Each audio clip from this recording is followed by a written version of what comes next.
Hey, what's up everyone, Saintsfan back again with another GTA 5 related video. This one is not going to be about gun running. This is going to be something completely different. So I read an article last night that I thought was super interesting and I wanted to share it with you guys. It's about microtransactions in GTA Online and just the future of, like, I guess, Rockstar games. So basically, Strauss Zelnick, who is Take-Two CEO, and if you're unaware, Take-Two is the parent company for Rockstar, so it goes Take-Two and then Rockstar.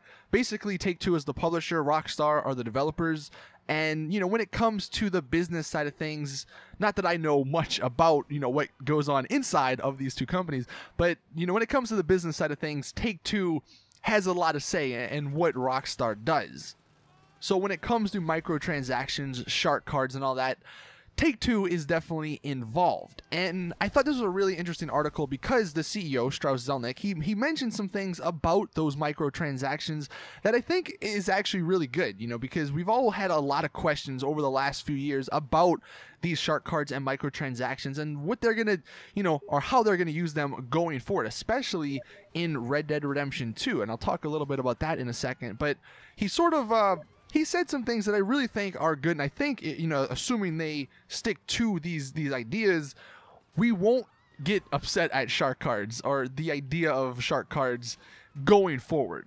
So I'll leave a link to the article in the description. It's from GameSpot, but, you know, just going through it, it says, starting with microtransactions, Zelnick said Take-Two is not trying to nickel and dime players, though he did acknowledge that the company has received some amount of criticism on the subject. Microtransactions are a part of what Take-Two calls recurrent consumer spending, and this is a big business for the company, and highly lucrative given the margins on digital content.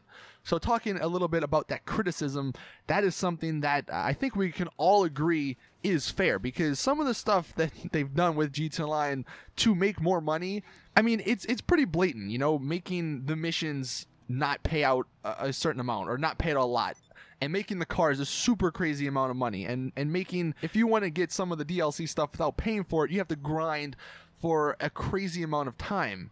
And because of that, you know, that's, I think, why or that's one of the reasons why a lot of people don't like shark cards, because they've catered the game to basically make people buy shark cards. So I think that criticism is definitely fair, but he does acknowledge it, and I think this is where, or this is why I think the future of these games are really bright. So the article continues by saying, you can expect Take-Two's future games to continue to make use of microtransactions. And I think we all can agree that's obvious. You know, they're definitely going to have these microtransactions in GTA 6, in Red Dead Redemption 2, in whatever other Rockstar games they make. He says, though, you can't give stuff away for free, though. There is no business model in that. But we're not trying to optimize the monetization of everything we do to the nth degree. So they're not gonna, they say they're not trying to go crazy with this. He says, my concern is if you do that, the consumer knows. They might not even know that they know, but they feel it. He added, think about it. When you paid a little too much for something, even if it was something really good, it really irks you. Paying too much for something bad is even worse. Paying too much for something really good, even if you can afford it, just leaves you with a bad feeling. And we don't want our consumers to ever feel that way. Also, during the talk, Zelnick said Take-Two isn't doing as much in the area of microtransactions as its competitors, though he didn't mention any by name. So you can expect Take-Two to try and walk the line of making more money per user, but in a way that doesn't negatively impact the user experience. He says, we are convinced that we are probably, from an industry view, under monetizing on a per user basis. There is wood to chop because I think we can do more, and we can do more without interfering with our strategy of being the most creative in our ethical approach, which is delighting consumers.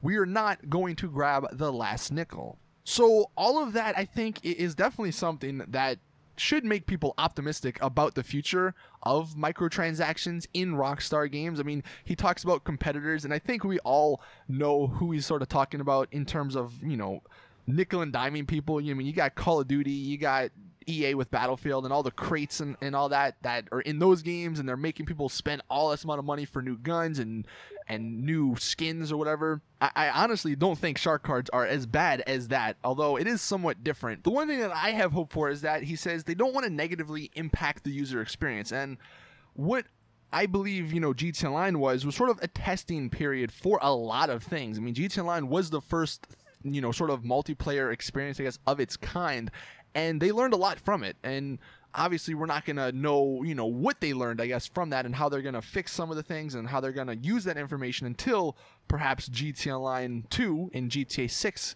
comes out, 5 years later, or 5 years down the line, but we might see a little sneak peek of that in Red Dead Redemption 2. And one of the things that a lot of people, and myself included, are concerned with about Red Dead Redemption 2 is how are they going to add these microtransactions? Shark cards, they somewhat fit in the world of GTA Online, or, because it's a modern world. Shark cards are basically like credit cards, How is that going to fit in Red Dead Redemption 2? It's a wild, wild west game. How are you going to have some sort of microtransactions? I'm sure they'll figure it out, but how are they going to add it? I don't know if they're going to be like shark cards in that it's just something you buy and whatever, and you get extra money for it, or if it's going to be something different. The one thing, as consumers, unfortunately, just the way the gaming industry is right now, every game is going to have microtransactions. That's like that's the future, basically. So you're never going to get rid of them.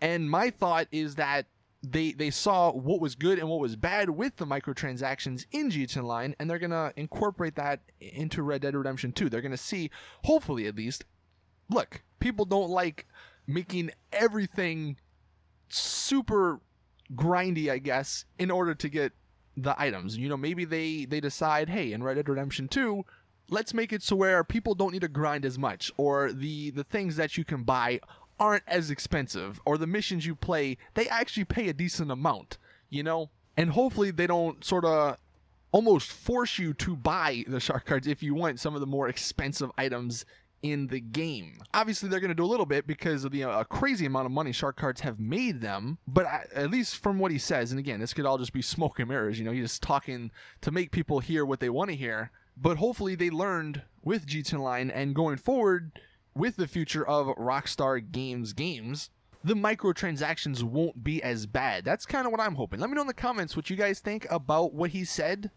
I definitely am a little bit more optimistic now, because that's still one of the main questions I have regarding Red Dead Redemption 2 Online, just because that's the game coming out, soon.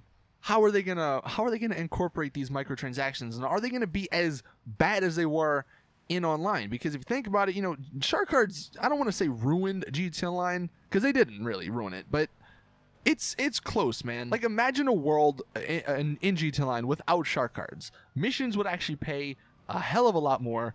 There would be no $5 million, vehicles. It'd probably be maybe $1 million. I mean, and you can see that just from the vehicles and the items that were in the game from the start. The supercars that were $600,000 instead of $2.3 million. All of that stuff has gotten increased because of shark cards. So it's definitely going to be interesting to see what happens, but I definitely am a little bit more optimistic now that the Take-Two CEO came out and said some of this stuff. But again, you guys can let me know in the comments what you think, and you can go read that interview or the article in the description if you want to know more about what he mentioned talking about VR and the Nintendo Switch. Like I said, this is just an interesting article that it came about last night, and I thought I would share it with you guys. So that is it. Thank you all for watching. And as always, I will see you guys in the next one.